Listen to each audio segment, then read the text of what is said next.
আমি বঙ্গবন্ধু কন্যা সাবেক প্রধানমন্ত্রী বাংলাদেশ আওয়ামী লীগের সভানেত্রী শেখ হাসিনার সঙ্গে দেখা করেছি। আমার সঙ্গে আরো অনেক নেতৃবৃন্দ ছিলেন। আমার কাছে খুব স্পষ্টভাবে মনে হয়েছে তিনি ভালো আছেন, শারীরিকভাবে সুস্থ আছেন, তার মনোবলের কোনো ঘাটতি নেই, বরং তার অভিজ্ঞতার ভান্ডার সমৃদ্ধ হয়েছে। তিনি উদ্দীপ্ত, দৃঢ়চেতা এবং বাংলাদেশের রাজনীতি সহ বিশ্ব রাজনীতি সবকিছু তার নখদর্পণে। প্রতিদিনের সমস্ত ঘটনা প্রবাহ তিনি পর্যবেক্ষণ করছেন, প্রয়োজনীয় নির্দেশনা দিচ্ছেন, কর্ম পরিকল্পনা গ্রহণ করছেন। সব মিলিয়ে এক শব্দে বলা যেতে পারে তিনি ভালো আছেন, উদ্দীপ্ত আছেন, দৃঢ়চেতা মানসিকতা নিয়ে আছেন। ওকে, কিন্তু বাংলাদেশে তার বিরোধী শক্তিরা যে ধরনের অপপ্রচার করেন যে তিনি কি আছেন, কি অবস্থায় আছেন, তিনি সুস্থ আছেন কিনা, এগুলোর জবাব আপনি একদম একদম সাম্প্রতিক সময়ে দেখা করে এলেন। তার প্রোটোকল, তার নিরাপত্তা, আপনি গণভবনেও তার সাথে দেখা করেছেন প্রধানমন্ত্রী শেখ হাসিনা হিসেবে। তিনি এক বিশেষ প্রেক্ষাপটে ভারতে গেছেন, ভারতেও তাকে রিসিভ করা হয়েছে, কিন্তু তেমন মর্যাদাতেই ভারতের একজন মন্ত্রী মর্যাদার একজন মানুষ তাকে রিসিভ করেছেন। কাকে রিসিভ করেন মন্ত্রী বা প্রতিমন্ত্রী আমরা নিশ্চয়ই ভারতের প্রোটোকল জানি। তো সেই জায়গা তিনি কোন প্রোটোকলে ভারতে আছেন, কেমন প্রোটোকলে আছেন, কেমন অবস্থায় আছেন? প্রথমত তিনি যখন ভারতে যান, তিনি যাননি, তার নিরাপত্তার দায়িত্বে নিয়োজিত রাষ্ট্রীয় প্রোটোকল প্রোটেকশন বাহিনী রাষ্ট্রীয় যানবাহনে তাকে নিয়ে গেছেন। তখন তিনি বাংলাদেশের গণতান্ত্রিক প্রক্রিয়ায় সাংবিধানিক উপায়ে নির্বাচিত প্রধানমন্ত্রী হিসাবে তিনি আরেকটি দেশে গিয়েছেন। সেই দেশ প্রধানমন্ত্রী হিসাবে তাকে রিসিভ করেছে এবং তার পরবর্তীতে আমার যেটা পর্যবেক্ষণ, তিনি প্রধানমন্ত্রীর মর্যাদায় সেখানে আছেন। তিনি কোনোভাবে বন্দী নন, গ্রেপ্তারকৃত নন, তিনি অনাকাঙ্ক্ষিত অতিথি নন। তিনি রাষ্ট্রীয়ভাবে প্রধানমন্ত্রী হিসাবে যাওয়ায় তিনি প্রধানমন্ত্রীর যে প্রোটোকল, যে প্রোটেকশন, তার যে এন্টারটেইনমেন্ট সবটাই তিনি নিয়ে আসেন এবং কোনো ক্ষেত্রেই তাকে বদ্ধ অবস্থায় রাখা হয়নি। ওই যে একটা অপপ্রচার আছে গোয়েবলস থিওরিতে যে তিনি ভারতের কাছে বন্দী অবস্থার ভিতর আছেন, এটা সর্বৈবভাবে মিথ্যাচার। আমি সহ আমার সঙ্গে যারা ছিল তাদের সঙ্গে তিনি প্রায় 6 ঘন্টা সময় কাটিয়েছেন। আমরা নানা বিষয়ে রাজনীতি, সমাজ, আইন, দেশ, ব্যক্তিগত পর্যায়ে অনেক আলাপ আলোচনা হয়েছে, প্রাঞ্জল ভাবে কথা বলা হয়েছে। আমরা আমাদের কথা বলেছি, আমাদের যে সকল বিষয় জানার আগ্রহ ছিল জেনেছি, ওনার যে সকল কথা ছিল সেটা উনি বলেছেন।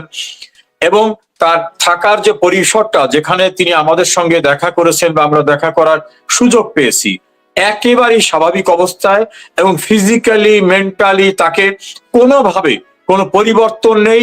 তিনি যেরকম পূর্বে ছিলেন, যেরকম আচরণ করতেন, যেরকম ব্যবহার করতেন, যেভাবে কথা বলতেন, যেভাবে তার বিহেভিয়ারটা, তার যে স্বভাবজাত যে বৈশিষ্ট্যটা স্বাভাবিক অবস্থায় আছে, এর ভিতরে কোনো ব্যত্যয় নেই। অর্থাৎ আপনি গণভবনে প্রধানমন্ত্রী শেখ হাসিনাকে যেভাবে দেখেছেন ঠিক তেমনি ভারতে যে অবস্থানে আছেন সেভাবেই দেখে এলেন? একেবারে সেই অবস্থায় তিনি আছেন। আচ্ছা, তাহলে এই যে যারা প্রোপাগান্ডা ছড়ায় তারা গত 2 বছর ধরে একটা বহুল আলোচনা করছে যে বন্দি বিনিময় চুক্তি।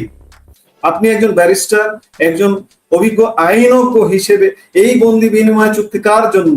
এটা কি আমাদের রাষ্ট্রনায়ক, আমাদের সাবেক, আমরা সাবেকই বলি, ঠিক আছে, একটা ঘটনার প্রেক্ষিতে হয়ে গেছে সাবেক, আমাদের এই রাষ্ট্রনায়কের জন্য, শেখ হাসিনার জন্য, নাকি অন্য কারোর জন্য? দেখুন, রাজনৈতিক দৃষ্টিকোণ থেকে যদি কেউ আইনের ব্যাখ্যা করে, এই জাতীয় অর্বাচীনদের নিয়ে আলোচনা যত কম করা যায় ততই ভালো। প্রথম হচ্ছে, শেখ হাসিনা বাংলাদেশের গণতান্ত্রিক উপায়ে নির্বাচিত প্রধানমন্ত্রী হিসাবে প্রতিবেশী রাষ্ট্র ভারতে তার জীবনের নিরাপত্তার জন্য তার প্রোটেকশনের দায়িত্ব নিয়োজিত ব্যক্তিরা তাকে সেখানে নিয়ে গেছেন। ভারত তাকে বাংলাদেশের প্রধানমন্ত্রী হিসাবে রিসিভ করেছেন এবং ভারতে তিনি, আমি জ্ঞাতসারে বলছি, ভারতে তিনি অতিথি হিসাবে আছেন। বাংলাদেশের থেকে যাওয়া প্রধানমন্ত্রী শেখ হাসিনা বন্দী নন। বন্দী হলে বন্দির বিনিময় হয়, এক বন্দির পরিবর্তে আর এক বন্দিকে দেওয়া হয়। তাহলে শেখ হাসিনা যেহেতু বন্দী নন, কাজে বন্দি বিনিময়ের প্রশ্নটাই আসে না। দ্বিতীয় হচ্ছে, তিনি কোনো মামলার আসামি হিসাবে সেখানে নন, তিনি ভারত কর্তৃক কোনো ডিটেইনড অবস্থায় নাই, অর্থাৎ আটকের মধ্যে না। তিনি কোনোভাবেই সেখানে কোন বন্দি স্ট্যাটাস বা বন্দির কাছাকাছি যে শব্দ, সেই শব্দের স্ট্যাটাসেও তিনি নাই। শেখ হাসিনা সম্মানিত অতিথি হিসাবে, বাংলাদেশের নির্বাচিত প্রধানমন্ত্রী হিসাবে সেখানে আছেন। বাংলাদেশ এই মুহূর্তে এক জটিল সমীকরণের মধ্যে নানা রকম আলাপ আলোচনা আছে। আমরা কয়েকদিন আগে সোশ্যাল মিডিয়ায় একটা স্ট্যাটাস দেখেছিলাম, সেটিও এক সিনিয়র আইনজ্ঞ মহসিন রশিদ, সুপ্রিম কোর্টের সিনিয়র আইনজীবী মহসিন রশিদের একটা স্ট্যাটাসে দেখেছিলাম যে বাংলাদেশে কি এই মুহূর্তে দুজন প্রধানমন্ত্রী আছেন, কারণ প্রধানমন্ত্রী শেখ হাসিনা পদত্যাগ করেননি, আবার আমরা এই মুহূর্তে একজন দৃশ্যমান প্রধানমন্ত্রী দেখছি। আপনি এই বিষয়টাকে নিয়ে কি বলতে চান? দেখুন, কিছু কিছু কনসিকুয়েন্স আছে, লিগ্যাল কনসিকুয়েন্স। এটা today or tomorrow it will decided. ধরুন, যেদিন শেখ হাসিনার বিরুদ্ধে একটা মেটিকুলাস ডিজাইনের সন্ত্রাসী কর্মকাণ্ড নিয়ে তাকে হত্যার উদ্দেশ্যে গণভবন মুখী সন্ত্রাসী মিছিল চলছিল, সেই দিন কিন্তু আপনি সাজ্জাদ কাদের দীর্ঘদিন সাংবাদিকতা করছেন, আপনি সমাজ সচেতন মানুষ, আপনার দৃষ্টি প্রখর। শেখ হাসিনা প্রধানমন্ত্রী হিসাবে গণভবনে থাকা অবস্থায় সেনাপ্রধান, জামাত ইসলামী, বিএনপি এবং অন্যান্যদেরকে ডেকে আনলেন কার মাধ্যমে? রিটায়ার্ড মেজর জেনারেল ফজলে এলাহি আকবর, তিনি কে? বিএনপির চেয়ারপারসন, তৎকালীন চেয়ারপারসন বেগম খালেদা জিয়ার প্রতিরক্ষা উপদেষ্টা। তাহলে একজন সরকার প্রধান, মানে কনস্টিটিউশনালি সরকার প্রধান বলবৎ থাকা অবস্থায় আর একটি সরকার গঠনের উদ্যোগ নিয়েছিলেন তৎকালীন সময়ে সেনাপ্রধান জেনারেল ওয়াকারুজ্জামান। এটা কি হতে পারে? না, কারণ Sheikh Hasina warrant of precedence অনুযায়ী তিনি প্রতিরক্ষা মন্ত্রী। প্রতিরক্ষা মন্ত্রীর অধীনে হচ্ছে প্রতিরক্ষা বাহিনী, প্রতিরক্ষা বাহিনীর একটি অংশ হচ্ছে সেনাবাহিনী। সেনাপ্রধান ফলো করবেন the order of the concern minister, তার অথরিটি হলো শেখ হাসিনা। তো শেখ হাসিনা প্রধানমন্ত্রী থাকা অবস্থায় গণভবনে জামাত, বিএনপি, এনসিপি আরো কারা কারাই যে খুচরা খাসরা দোকান, তাদের নিয়ে যে একটা সরকার গঠনের উদ্যোগ নেওয়া হলো, সেটাই ছিল প্রথম রাষ্ট্রদ্রোহিতা। তার ধারাবাহিকতায় ইউনূসকে একটা দায়িত্ব দেওয়া হলো। এখন ইউনূস কিভাবে দায়িত্ব পেলেন? রাষ্ট্রপতি নাকি, আমি নাকি বলছি এই জন্য আমি শিওর না, যে সুপ্রিম কোর্টের কাছে একটা রেফারেন্স পাঠিয়ে পরামর্শ চেয়েছিলেন।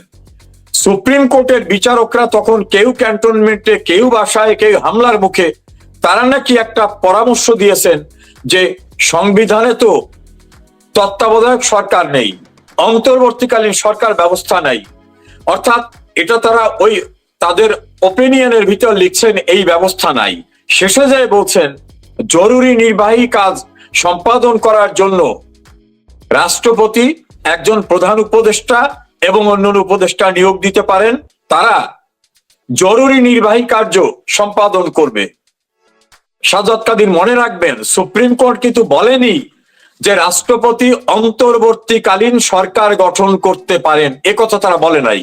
কারণ তাদের মাথায় ছিল যে অন্তর্বর্তীকালীন সরকার গঠন করার কোন প্রভিশন কনস্টিটিউশনে নাই, আর কনস্টিটিউশনে যেটা নাই সেটা কিন্তু সুপ্রিম কোর্ট কাউকে বলতে পারে না, কারণ সুপ্রিম কোর্টও কনস্টিটিউশনের ঊর্ধ্বে না।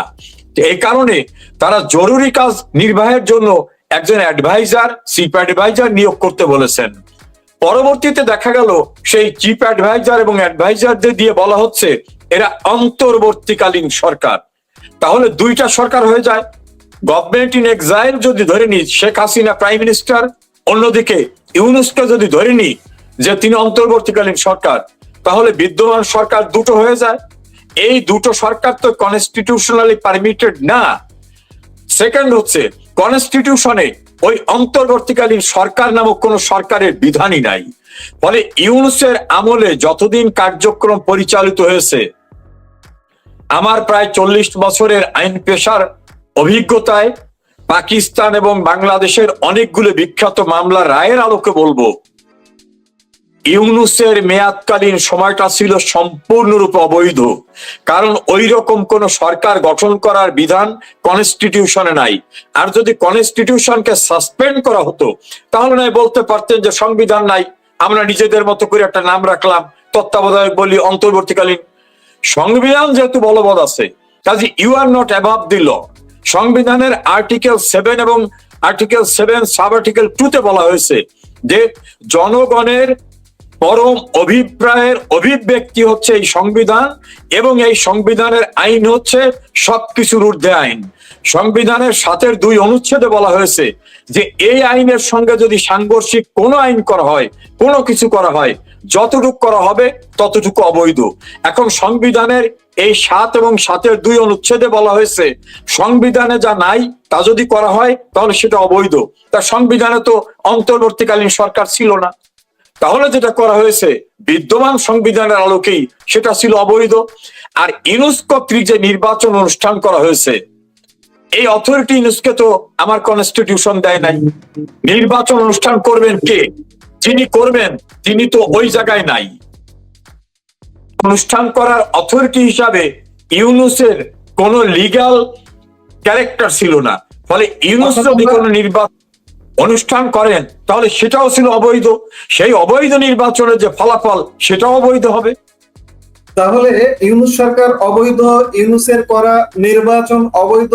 আজকে আমরা যে তারিখে কথা বলছি 17 তারিখ, এরকম একটি তারিখে 17 ফেব্রুয়ারি এই সরকারটি গঠিত হয়েছে। 5 মাস পেরিয়ে আজকে 6 মাসে পড়ছে। তাহলে কি আমরা বলতে পারবো যে এই সরকারটা কি অবৈধ সরকার? আপনি আইনের আলোকে যদি যান, এতে খুব আইনজ্ঞ হওয়া লাগে না। যিনি নির্বাচনটা অনুষ্ঠান করছেন তার নির্বাচন অনুষ্ঠান করার কোনো এখতিয়ার ছিল না। ইলেকশন কমিশনকে যারা বলবে একটা নির্বাচন করো, সেই যারা কারা? সেই যারাটা হচ্ছে ইউনূস। ইউনূস তো সেই অথরিটি ছিল না। তারপর যদি ধরে নেন যে পার্লামেন্ট ডিসলভ করেছে, পার্লামেন্ট ডিসলভ করার কতদিনের ভিতরে ইলেকশন হতে হবে লেখা আছে, সেই সময়ের ভিতরে ইলেকশন হয়নি। পার্লামেন্ট ডিসলভ করতে হবে কি প্রক্রিয়ায়? সরকার প্রধান মানে পার্লামেন্টের মেজরিটি পার্টির নেতার মেয়াদ যদি শেষ হয়ে যায়, তিনি যদি কোনো কারণে তার সংসদ সদস্য পদ হারান, অথবা তিনি যদি লিখিতভাবে রাষ্ট্রপতিকে বলেন সংসদ ভেঙে দেন, এই 3টা ক্যারেক্টার হতে হবে। তাহলে শেখ হাসিনা সংসদের প্রধান বিরোধী দলীয় নেতা হিসাবে তিনি, তার পদ শূন্য হয় নাই, তিনি রাষ্ট্রপতিকে লিখিতভাবে অনুরোধ করেন নাই, সংসদের মেয়াদও শেষ হয় নাই। তাহলে এই যে 3টা ক্রাইটেরিয়া ফুলফিল হলে সংসদ ভাঙা যাবে, এই 3টা অ্যাবসেন্ট ছিল। তাহলে রাষ্ট্রপতি যে সংসদ ভাঙলেন, ভাঙার জন্য রাষ্ট্রপতিকেও তো এই 3টার একটা অনুসরণ করতে হবে। এই 3টার কোনোটা ছিল না। তাই যদি না থাকে তাহলে রাষ্ট্রপতি যে সংসদটা ভেঙে দিয়েছেন সেই ভেঙ্গাটাও আইনের দৃষ্টি অবৈধ ছিল, কারণ ওই সংসদের মেয়াদ ছিল 5 বছর। সেই 5 বছর তো এখনো শেষ হয়নি। তো সেই 5 বছর শেষ না হওয়া পর্যন্ত জনগণ যে পার্লামেন্ট করেছিল, সেই পার্লামেন্টের পরিবার তার একটা পার্লামেন্ট ফরমেশন করা যদি লিগ্যাল কনসিকুয়েন্সে দেখেন, তাহলে টুডে আর টুমরো একদিন এটা স্বীকৃত হবে যে হোল প্রসেসটা অবৈধ ছিল। অবৈধ ছিল। আমরা আবারও ফিরে আসি শেখ হাসিনার সাথে সাক্ষাৎকার। আপনি সাক্ষাৎকারে কি বুঝলেন? তিনি কি মানুষের মধ্যে এখনো খানিকটা কনফিউশন কাজ করে যে তিনি কি আসলে আদৌ আসবেন কি? গত 2 মাস ধরে খুব জোরালো ভাবে আলোচনা হচ্ছে যে তিনি আসবেন, কিন্তু সর্বশেষ রয়টার্স এর সাক্ষাৎকারে তিনি সুস্পষ্ট করে ঘোষণা করলেন যে ডিসেম্বরে তিনি আসছেন। এবং আসলে কি প্রক্রিয়ায় আপনার সাক্ষাৎ করে কি মনে হলো? দেখুন, আমি বঙ্গবন্ধু কন্যা শেখ হাসিনার একটা বৈশিষ্ট্যকে আমি ভালো করে জানি। তিনি যা বলেন তিনি তা করেন। তাকে যখন বলা হয়েছিল যে যুদ্ধ অপরাধীদের বিচারের ঝুঁকি নেবেন না, তারা দেশে বিদেশে প্রতিষ্ঠিত মন্ত্রী হয়েছে, অর্থবিত্তে প্রতিষ্ঠিত হয়েছে, উনি বলছেন আমি বিচার করব, উনি করে ছেড়েছেন। পদ্মা সেতু যখন উনি করতে চাইলেন, অনেকে বললেন যে না, বিদেশ টাকা দিচ্ছে না। অনেকে মানে ওনার ক্যাবিনেটের মেম্বার, ওনার দলের লোকরা বলছে এটা করবো না, উনি বলছে আমি করব, উনি করে ছেড়েছেন। বঙ্গবন্ধুর খুনিদের বিচার করার চ্যালেঞ্জ ছিল, জিয়াউর রহমান হত্যার বিচার হয় না আপনি জানেন, জুলফিকার আলী ভুট্টো হত্যার বিচার হয় না আপনি জানেন, এরকম অনেক জায়গার উনি বলছেন বিচার করতে হবে, বিচার করবো, উনি করেছেন। উনি যা চান, উনি যা লক্ষ্য স্থির করেন সেটা তিনি করেন। আমার কাছে আমরা প্রায় 5-5.5 ঘন্টা ওনার সঙ্গে কথা বলেছি, ওনার কাছে ছিলাম। উনি আমাদেরকে যথেষ্ট স্নেহ, ভালোবাসা, আদর দিয়েছেন। বিভিন্ন ভাবে আমরা ওনার সঙ্গে সম্পৃক্ত বুঝতে যেটা পেরেছি, উনি দেশে যাবেন এবং আমাদেরকে বলছেন তোমরা দেশে যাওয়ার জন্য প্রস্তুতি নাও। আমি আমার জায়গা থেকে বলছি, বঙ্গবন্ধু কন্যা আমাকে অনেক কিছু দিয়েছে, তাছাড়া আমার প্রিয় মাতৃভূমিতে আমি কেন যাব না? উনি যাবেন এটা আমি নিশ্চিত হয়েছি, এবং ওনার সঙ্গে আমি সহ আমরা যারা বাইরে স্বল্প সংখ্যক মানুষ আছি, ইনশাল্লাহ আমরা যাব। আমার বিশ্বাস উনি দেশে যাবেন, এবং এরকম ভাবে ওনাকে ঠেকাবার জন্য 111 সরকারও কিন্তু নোটিফিকেশন জারি করেছিল। কাজী শেখ হাসিনাকে তখনও ঠেকাতে পারে নাই, এখনো ঠেকাতে পারবে না। উনি ওনার প্রিয় মাতৃভূমি, ওনার দেশে উনি অবশ্যই যাবেন, এটা আমার বিশ্বাস জন্মেছে। আচ্ছা, 6 মাসের সময়সীমা কেন? উনি জুলাইয়ের সময় দিলেন, জুনের সময় দিলেন, বা জুনের শেষ দিকে সময় দিলেন, ডিসেম্বর মাঝখানে 6 মাস। এর আগে কেন নয়, এর পরে কেন নয়? এটিও দেশে বিদেশে আলাপ হচ্ছে বিভিন্ন ভাবে, বিভিন্ন পরিসরে। এটি কেন? দেখুন, ওনার তো একটা প্রস্তুতি আছে, ওনার সংগঠনকে সুসংগঠিত করা, ওনার আনুষঙ্গিক প্রস্তুতি নেওয়া, যে কোনো, এটা একটা যুদ্ধ বলতে পারেন, এক প্রকার যুদ্ধ। কারণ দেশটা এখন স্বাধীনতা বিরোধীরা দখল করে ফেলছে। কায়েদে আজমের জন্মবার্ষিকী পালিত হয়, পাকিস্তানের পতাকা উড্ডীন হয়, বাংলাদেশের ঘটনায় পাকিস্তান পার্লামেন্ট উচ্ছ্বসিত হয়, বঙ্গবন্ধুর বাড়ি ভেঙে দিলে পাকিস্তানের গোয়েন্দা সংস্থার প্রধান উচ্ছ্বসিত হয়ে টুইটারে মেসেজ দেন। কাজী ওনাকেও তো ওনার প্রস্তুতি নিতে হবে। যে কোনো কৌশলের একটা দিক থাকে। উনি আমাদের সুপ্রিম অথরিটি, উনি আওয়ামী লীগের সরকার, আওয়ামী লীগ প্রধান, উনি নির্বাচিত প্রধানমন্ত্রী ছিলেন। ওনার তো একটা পরিকল্পনা থাকবে। ওনার সংগঠনকে বিপর্যস্ত অবস্থায় রাখছে। 4 লাখের ঊর্ধ্বে নেতা কর্মীদের গ্রেপ্তার করার ঘটনা, 6 লাখের উপরে মামলা, এই সমস্ত বিষয়গুলিকে ওনাকে তো একটা পরিকল্পনা মাফিকই ওনাকে যেতে হবে। হয়তো সেই পরিকল্পনাটা অনুযায়ী উনি প্রস্তুতি নিচ্ছেন। এখানে আরো আলাপ আছে, এই গত কয়েকদিন ধরে বেশ আলাপ হচ্ছে। আরেকটি আলাপ আছে যে উনি যদি দীর্ঘ সময় বাইরে থাকেন, দেরি করেন, তাহলে ওনার দলের মধ্যে একটা বিভেদ সৃষ্টি হতে পারে, এমন আলাপও আছে। আপনি কি এমনটা মনে করেন যে এই কারণেই উনি আসছেন? দেখুন, শেখ হাসিনা আওয়ামী লীগের প্রাণ শক্তি। উনি যখন 81 সালে দেশে ফিরেন, তখন কিন্তু দলের ভিতরে বিভেদ ছিল। আপনার নিশ্চয় মনে আছে, আওয়ামী লীগ মালেক উকিল, আওয়ামী লীগ মিজানুর রহমান চৌধুরী, আবার দেওয়ান ফরিদ গাজীর নেতৃত্বে আওয়ামী লীগ হলো, পরবর্তীতে মহিউদ্দিন আহমেদ, আব্দুর রাজাকের নেতৃত্বে বাকশাল হলো, ডক্টর কামাল হোসেন বেরিয়ে গিয়ে গণফোরাম করলেন, নানা রকম বিষয় আছে। আওয়ামী লীগের মূল প্রাণ শক্তি কিন্তু শেখ হাসিনা। এবং কোন কোন ক্ষেত্রে আমার মনে হয় যেটা আওয়ামী লীগের চেয়েও তিনি অনন্য উচ্চতায় নিজের জায়গাটা তৈরি করে ফেলেছেন। আওয়ামী লীগের চেয়েও বেশি গ্রহণযোগ্য এবং জনপ্রিয় শেখ হাসিনা, তিনি তার কীর্তির মধ্য থেকে সেখানে পৌঁছেছেন। কাজে ইনস্টিটিউশনাল ফরমেশনও যদি ধরেন, তাহলে আওয়ামী লীগের প্রাণ শক্তি শেখ হাসিনা। তার অনুপস্থিতিতে কিছুটা দ্বিধাদ্বন্দ্ব, সিদ্ধান্তহীনতা, অনেক কিছু হতে পারে। যদিও এখন ডিজিটাল প্ল্যাটফর্মে, ডিজিটাল ওয়ার্ল্ডে মানুষ বিভিন্নভাবে ওনার ইনস্ট্রাকশন পাচ্ছেন, আমরাও পাচ্ছি, আমরা সেভাবে কাজ করছি। তারপরও মনে হয় যে ওনার অবস্থানটার কারণে আওয়ামী লীগ শুধু না, এখানে আমি একটু কারেকশন করে বলি, মুক্তিযুদ্ধের পক্ষের শক্তি যারা, কেউ ওয়ার্কার্স পার্টি, কেউ ন্যাপ, কেউ সাম্যবাদী দল, কেউ জাতীয় পার্টি, কেউ কমিউনিস্ট পার্টি, কেউ কমিউনিস্ট লীগ, নানা রকম সংগঠন আছে যারা প্রো লিবারেশন ফোর্স, তারাও কিন্তু একসময় বলতো মুক্তিযুদ্ধের চেতনা, মুক্তিযুদ্ধের চেতনা, এটা খালি শেখ হাসিনা বলে, ওনার কাছে ছাড়া এটা নাই। শেখ হাসিনার অ্যাবসেন্সে তারা বুঝতে পেরেছে যে মুক্তিযুদ্ধের চেতনার বিষয়গুলি কেন্দ্রিকতা প্রতিষ্ঠিত হোক, প্রমাণিত ইমপ্লিমেন্টেশন, শেখ হাসিনার বিকল্প নেই। সে কারণে আমি মনে করি শেখ হাসিনা বাংলাদেশে গেলে মুক্তিযুদ্ধের সকল পক্ষ, বিভিন্ন দল মত, সামাজিক সাংস্কৃতিক সংগঠনে বিভাজিত থাকলেও তারা ঐক্যবদ্ধভাবে শেখ হাসিনার নেতৃত্বে আবার তাদের ঋত গৌরব পুনরুদ্ধারে, প্রয়োজন বোধে আবার 71-এর মতো একটা ঐক্যের ভিত্তিতে লড়াই করবে স্বাধীনতা বিরোধীদের বিরুদ্ধে। আচ্ছা, উনি এখন ভারত সরকারের আশ্রয় আছেন, মর্যাদার সাথে ভারত সরকারের আশ্রয়ে আছেন, কিন্তু উনি নিজে বলছেন যে বাংলাদেশে নানা ঘটনা ঘটতে পারে, ওনার প্রাণ সংহার হতে পারে, নানা কিছু হতে পারে। এই অবস্থায় ভারত সরকারের কি ভূমিকা হবে বলে আপনি মনে করেন?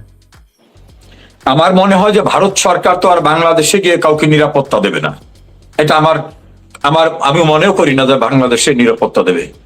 আপনার মনে আছে 2004 সালের 21 অগস্ট যখন মুহুর্মুহু গ্রেনেড হামলা হলো রাষ্ট্রীয় পৃষ্ঠপোষকতায়, সেই গ্রেনেড থেকে ওনাকে বাঁচাবার জন্য কিন্তু মানব বর্ম রচনা করে ওনার নেতা কর্মীরা চতুর্দিকে ওনাকে আঁকড়ে ধরে রেখেছিল যে আমাদের জীবন যাবে কিন্তু বঙ্গবন্ধু কন্যাকে বাঁচাবো। চট্টগ্রামের লাল দিঘি ময়দানের ঘটনা, সাতক্ষীরার ঘটনা, ঈশ্বরদীর ঘটনা, কোটালীপাড়ার ঘটনা, অন্তত 20 বার ওনাকে হত্যার চেষ্টা করা হয়েছে দেশে, কখনো কখনো দেশের বাইরেও। তো উনি বারবার যেটা বলেন, আমাকেও বলেছেন, এবার আমার সাক্ষাৎকারের সময় বলছেন যে হায়াত মৃত্যু আল্লাহর হাতে, আমি আল্লাহকে বিশ্বাস করি, আমার যদি মৃত্যু থেকে থাকে মৃত্যু হবে।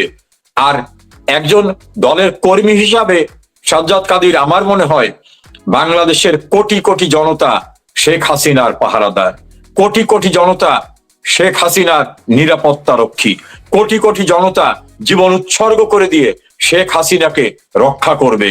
কাজে বিদেশের কারো কোনো প্রোটেকশন দিতে হবে এটা আমি মনে করি না। তবে যারা শেখ হাসিনাকে হত্যা করতে চায়, 2024 যারা বলছে আত্মস্বীকৃত সন্ত্রাসীরা বলছে যে আমাদের টার্গেট গণভবন বঙ্গভবন ছিল না, আমাদের টার্গেট ছিল শেখ হাসিনা। এই যে টার্গেট, যেটা প্রাইম টার্গেট শেখ হাসিনা, এখনো দেশি এবং বিদেশি একটি চক্রের প্রাইম টার্গেট শেখ হাসিনা। তারা চেষ্টা চালিয়ে যাবে। আমার বিশ্বাস আল্লাহ যেমন তার কুদরতি শক্তি দিয়ে শেখ হাসিনাকে বারবার রক্ষা করছেন, তেমনি রক্ষা করবেন। আর মুক্তিযুদ্ধের পক্ষের প্রতিটি মানুষ, রিকশাওয়ালা, শ্রমিক, মেহনতি মানুষ, দলের নেতা কর্মী সবাই শেখ হাসিনার পাহারাদার হিসাবে পাশে দাঁড়াবে।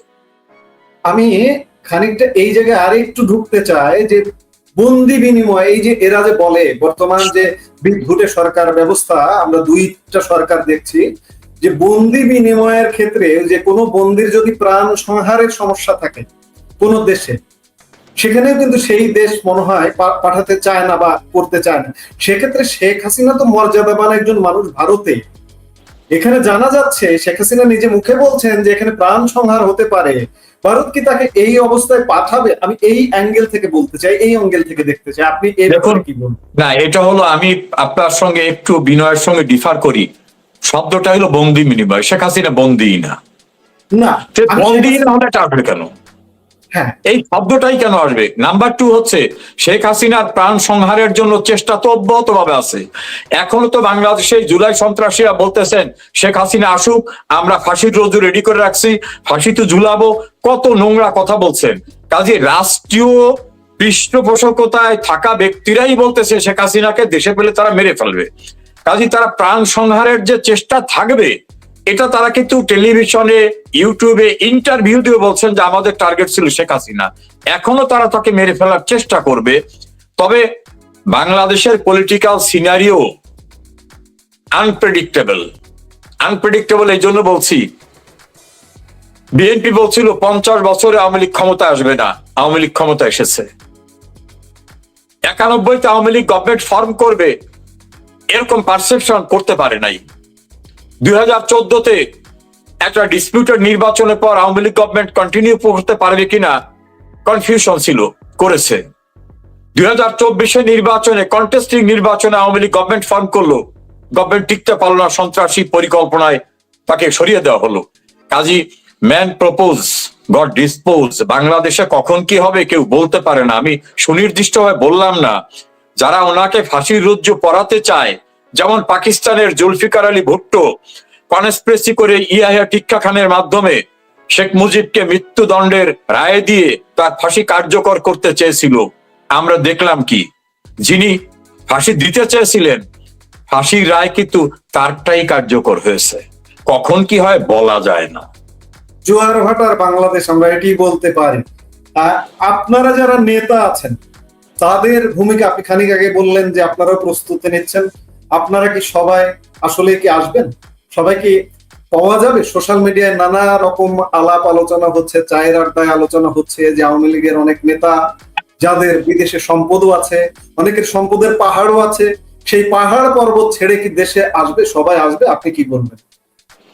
আপনার এই প্রোগ্রামটা লক্ষ লক্ষ মানুষ দেখে, আমি দ্ব্যর্থহীন ভাষায় বলছি, আমি প্রায় আমার লং প্র্যাকটিসিং লাইফে 40 বছরের কাছাকাছি আইন পেশায়, পৃথিবীর কোন দেশে আমার 1% জমি, একখানা ঘর কোথাও নাই, কোনো বিত্ত বৈভব নেই। আমি আমার অস্তিত্বের শিকড় বাংলাদেশ, এবং আওয়ামী লীগ আমাকে অনেক কিছু দিয়েছে। আওয়ামী লীগ শুধু না, আমাকে স্নেহ দিয়েছেন, ভালোবাসা দিয়েছেন। আমি রাষ্ট্রের থেকে অনেক কিছু পেয়েছি, বাংলাদেশ থেকে পেয়েছি, নাগরিক হিসেবে পেয়েছি। আমি যে ফেরত যাব, এইটা আমি ইনশাআল্লাহ শতভাগ নিশ্চিত যে আমি যাব। আর কে কে যাবেন জানি না, তবে আমার বিশ্বাস সবাই যাবেন। আর যদি কেউ না যান, তাহলে ধরে নিতে হবে তিনি রাজনীতি করতে চান না। যদি তার কোনো বিত্ত বৈভব থাকে, আছে কি নাই আমি জানি না, যদি থাকে সেটা নিয়ে হয়তো তিনি ব্যস্ত থাকতে পারেন। কিন্তু আমার বিশ্বাস, যারা আওয়ামী লীগ করেন, বঙ্গবন্ধুর আদর্শে বিশ্বাস করেন, শেখ হাসিনার নেতৃত্বে বিশ্বাস করেন, তার প্রতিটি নেতা কর্মী যারা দেশের বাইরে আছে, সবাই যাবে বলে আমার বিশ্বাস। যারা আসবে না, যারা পাহাড় পর্বত নিয়ে বিদেশে থাকবে, তাদের ক্ষেত্রে আওয়ামী লীগের বিশেষ কোনো ব্যবস্থা বা পানিশমেন্ট বা শাস্তি বা এরকম কিছু হবে কিনা? আমাদের দলীয় প্রধান শেখ হাসিনা তিনি এবারও আমাদেরকে বলেছেন, যারা রাজনীতি করতে চায় তাদের দেশে যেতে হবে। রাজনীতি মানেই সবসময় ক্ষমতার কাছে বা ক্ষমতা ভোগ করা না। রাজনীতিতে উত্থান থাকবে, পতন থাকবে, জেলখানা থাকবে, ফুলের মালা থাকবে, সবকিছুই থাকবে, এটা মেনে নিতে হবে। কাজী আমার মনে হয় যারা দলের এই ক্রাইসিসে দেশে যাবেন না বা রাজনীতির সঙ্গে সম্পৃক্ত হবেন না, আমার মনে হয় না তারা আওয়ামী লীগ করতে পারবেন। আমি যদিও কোনো অথরিটি না, আমি বলার ক্ষমতা রাখি না, কিন্তু আমার বিশ্বাস যে দলের ক্রাইসিসে যারা থাকে না, দূরে থাকতে চায়, অথবা আরামে এসে নিজেকে বিপদ সংকুল অবস্থা থেকে দূরে রাখতে চায়, তারা আওয়ামী লীগ করতে পারবে বলে আমার মনে হয় না।